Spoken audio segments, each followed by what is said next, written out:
Hello and welcome to the third video in the HASTE Simulation Faculty Induction Programme. This is talking to you about the practicalities of running a simulation session. Again, my name's Amanda Barclay and I am the lead for HASTE. So our learning objective for this presentation is to outline the stages of the simulation session process.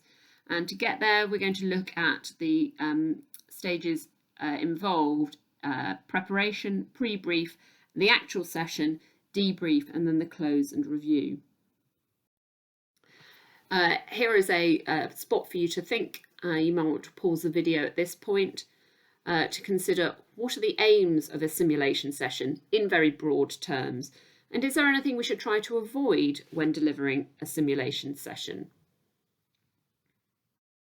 So the aims of simulation are that they be realistic, focused, talk about technical versus non-technical skills and the time spent on each of those, use appropriate equipment and environment for the session and the session aims, as we discussed in the last video, and that it should be a constructive, positive experience as far as possible. Things that we might want to try and avoid, and you may have had experience of these when you have been on the other side of the simulation session, is to try and avoid any teaching at the same time as the scenario is going on, to try and avoid interruptions. And both of those are because it stops the learning occurring and stops the natural interactions between the learner group. And also try not to stand in the room as the facilitator.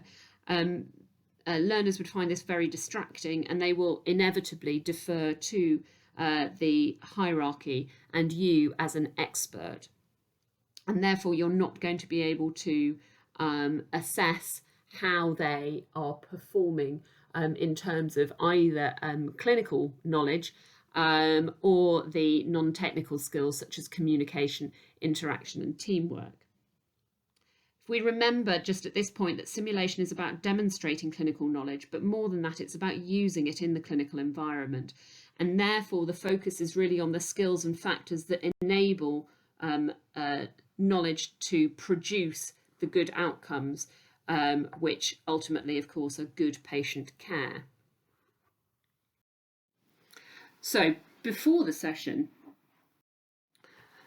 have a little think about whether you think you should tell your learners what scenario you plan to simulate in advance, and what you think your learners need to know to successfully participate. You might want to pause the video at this stage. In terms of pre-warning your learners what scenario you plan to simulate, there are pros and cons to each. An advantage would be that it enables the pre-activation of their cognitive frames so that they already know what they need to look up and refresh their memory about the particular skill that they're going to be demonstrating. It may also ease the anxiety amongst some learners and allow them to focus on developing their non-technical skills rather than worrying, for example, about the dose of adrenaline you might need to use in anaphylaxis. However, the big disadvantage is that it's not as realistic to know in advance what you are going to be facing when you walk into a clinical room. For example, when was the last time you were walking into the resuscitation department to be told that your next patient has a variceal bleed? And that never happens. So preparation, as with everything, is the key for simulation. And so you really need to understand what objectives you are trying to achieve. You need to select or write an appropriate scenario to try and achieve these. You need to make sure that you've got the equipment that you need well in advance, that you've prepared the scene to make it as realistic as possible. And then you need to turn on, check and double check. Now at this point I will mention that our simulation specialist practitioner, Dawn, or any other faculty member who is appropriately trained, and there are only a very few, is the person in charge of the mannequins and the software. If you haven't been trained, please do not touch this equipment. We can't cover this in this programme because it's very complicated and it would take a long time, and our policy is to limit the number of people who can operate both the hard and software to try and prevent expensive damage occurring. And then the final thing is to have a talk through of your simulation team on the day to make sure that everybody is on the same page and really knows what the aims are and how you're going to get there. We also employ a pre-brief, and this is a useful tool to really sort of set the scene and set expectations. Its format is a welcome. As I said, it sets expectations and ground rules. So, for example, to respect everybody's point of view, and you are expected to participate. And it sets the learning objectives explicitly. It also introduces the team and the equipment, this is crucial because we don't want our equipment damaged, as I mentioned, but we don't really want to spend the whole scenario with a learner despairingly jabbing the monitor trying to get an ECG trace. And it introduces human factors and sets the focus of debrief. It can be that when you finish a scenario, the only thing that people want to talk about is whether the dose of steroid was the correct dose, or whether they correctly calculated the fluid bolus to give to a 10-kilo child, for example, and really focus on the clinical knowledge. We have found that if in the debrief you introduce the concept of human factors and you state that the main focus of the debrief will be to discuss those non-technical skills or human factors, then it sets people's expectations. If there are clinical knowledge points that need to be highlighted, these can be done so briefly, and you can also signpost to further learning that the learner can then go and do outside of the session. I have included an example pre-brief presentation in your learning pack that was sent out with your email. So I'd suggest that either now or after the end of this video, you have a little look at that and just see the sorts of things that we tend to go through at the beginning of each session. So during the session, when it comes to actually running the simulation, there's a couple of things that you need to think about. Who do you need? You need somebody to run the software and make sure everything's working. You need a lead facilitator who is going to be noticing the points to bring up at debrief and is going to be leading the debrief.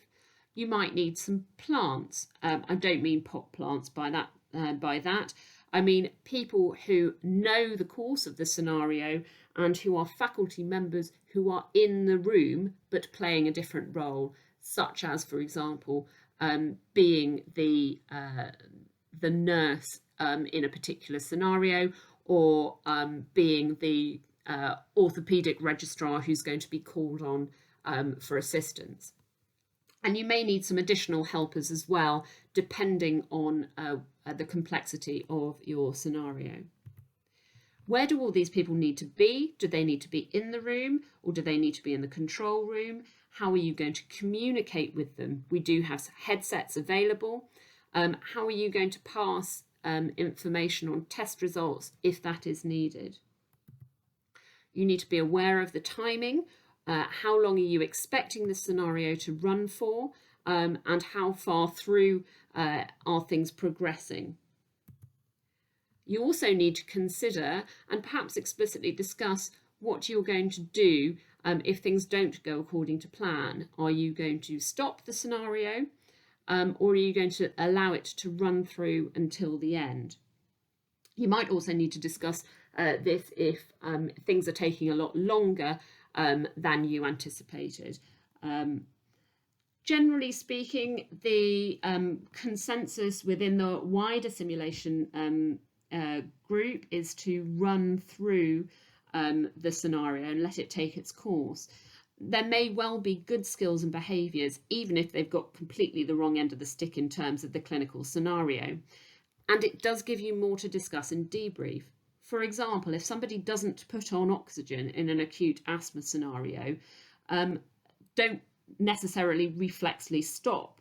They may well do everything else brilliantly, and then you can discover why they didn't start oxygen, whether anybody else noticed about it, and why they didn't speak up at the time. And that's all fertile ground for unpicking attitudes and behaviours and focusing on human factors in the debrief. And then there's the noticing, which means that you're picking up on points that you can specifically develop and discuss during debrief. At the end of the session, you want to tell them it's finished. Now, some people will get very immersed in the scenario, and you might have to tell them a couple of times, whereas there are some other people who will immediately down tools and breathe a sigh of relief. And you should permit this collective sigh of relief, because it is a stressful experience for all involved. It's stressful for the person who is having the experience. It's stressful for the other people who are assisting in the learner group. It's stressful for the person who's noticing the points to bring out at debrief as well. And it's very stressful for the person running the tech to see whether it's going to work to the end. Then try and move them through to wherever you are having your debrief, which is usually either the lecture theatre or another room within the postgraduate medical centre, if this is happening in the simulation suite. If it is happening in situ, therefore in the clinical environment, then it should be an appropriately identified room, which is ideally away from the room where the scenario took place. And that's just to allow sort of a separation of the phases of simulation in everybody's brains, not just the learners, but the faculty as well. And ideally, when it comes to looking at debriefing the learner group, then everybody in the faculty who was there should be encouraged to take part. For example, the plants, as in the faculty who were in the room and potentially playing roles within the scenario, will be able to pull out communication themes and team working elements that will be very valuable to the learning group. Similarly, if you have actors, they will be able to talk about similar experiences. And then we move on to debrief. And you'll hear more about this and the theory behind it and some tools for actually doing it on the face-to-face training day. And there will be some useful resources to read in your pack in preparation for this. So we're going to move on from this now. It's really important that we gather feedback, and there are ready-made forms that you will be able to use. And I should mention as well that there's also a ready-made attendance register too.